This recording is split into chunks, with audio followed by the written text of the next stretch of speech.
Hey sports fans, thanks for stopping by the Fool Show. Today going to just talk a little bit about baseball.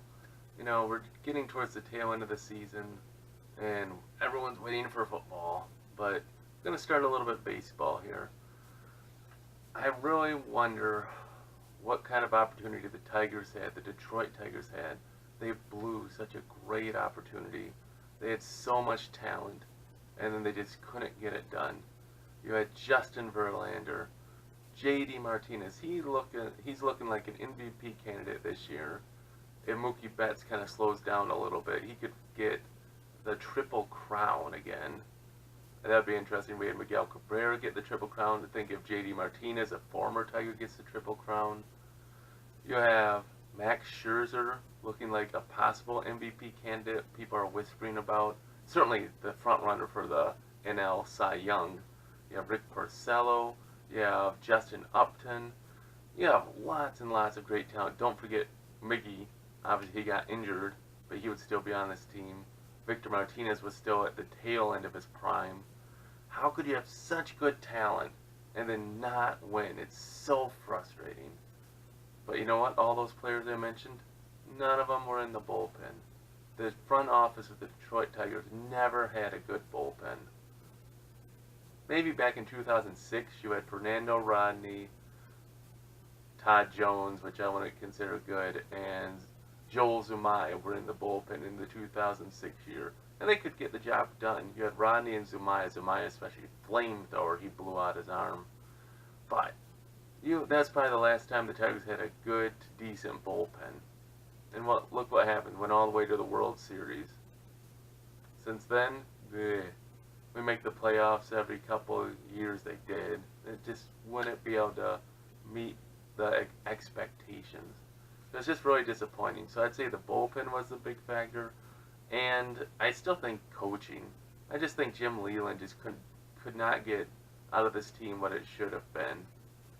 But that's just my thoughts. Which Tiger are you most disappointed in? I mean, who do you think it is? Most of the people are going to be closers, I think. But for me, it was Todd Jones, really. It was always a roller coaster with him. Up and down, up and down, up and down. It's like, going back to 2006, it just breaks my heart.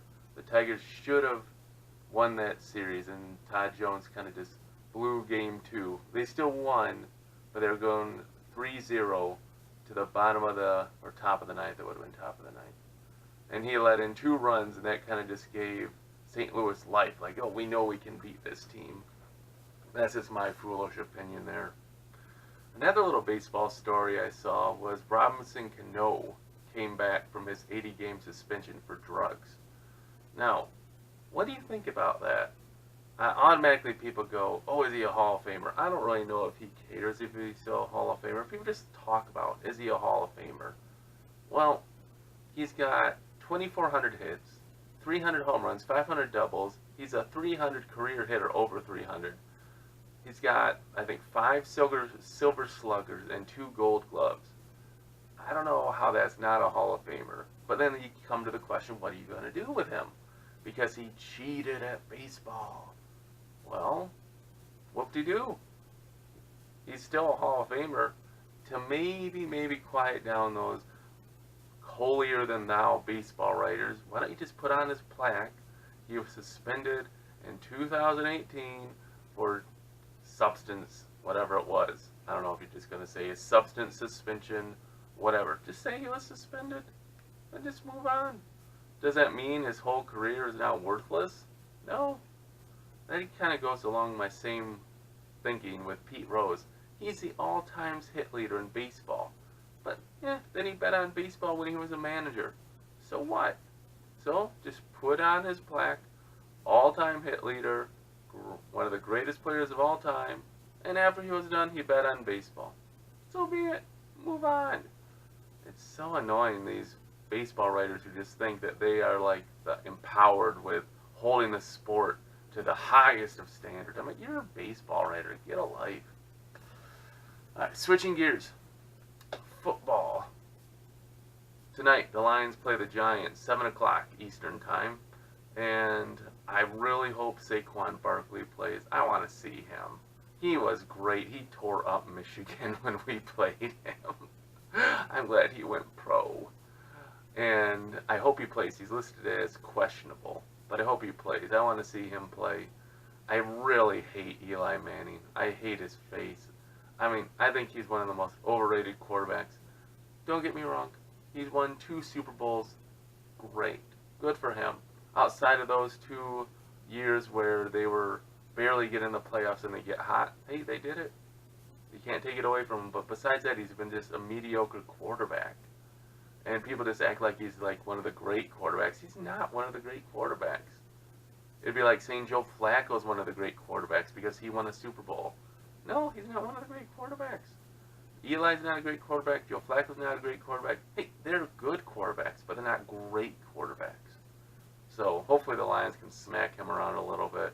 One of my great highlights is when in a preseason game a couple years back, it was by a goal line stand and he got his helmet knocked off and he had a really cool cut Eli did on his forehead. Maybe you can remember that picture. That was a cool picture. He got a nice cut there. He was bleeding quite a bit. Yeah, just don't like Eli Manning. It's funny. I like Peyton Manning. Don't like Eli Manning. I also want to see how the Lions' offense looks. Get Matt Stafford out there. Hopefully he should play, I'm thinking, a full quarter. Last night, Tom Brady played a lot of the first half. And to compare, though, Aaron Rodgers only seemed to play like 1 series. So it's kind of in the middle there. But I hope Stafford will play 1 quarter at least. Get some rhythm with that offense. We'll see how that goes. Again, see if we can get the running game going. I know we're not going to have a 100-yard rusher. But let's see if LeGarrette Blount can get some runs. See if our rookie draft pick can break some tackles again like he did last week. Sorry, his name eludes me. I'm going to say it's Martin, but that's probably not right. Anyways, that should be interesting. Another thing, though, talking about Tom Brady, last night they had the rematch with the Philadelphia Eagles. And, oh, the big story was the handshake. Tom Brady didn't shake Nick Foles' hand after the Super Bowl loss last year. Oh, who cares? What a worthless story. Even Nick Foles, when he was asked about it, just laughed. And like, what are you guys talking about? What a stupid story. So last night they shook hands and the world can move on now. Just idiotic. Not surprisingly, Tom Brady played great. Kind of showing again that he's ahead of Father Time there. And New England won. I would say that's mainly because New England had something to play for. They wanted to beat Philly. Philly's like, whatever. We won the Super Bowl. We don't care. So Philadelphia lost. New England won. New England had something to play for. So that's always a thing to look for in preseason games. Who has something to play for more? Oh, one quick thing. For those sports bettors, it's an over-under in the Lions game of 40 points. I'm going to take over 40. I think the main offenses are going to play a little bit more. So if you're a gambler type on preseason games, then you're crazy. But if you want to know my thought, go over the 40 points.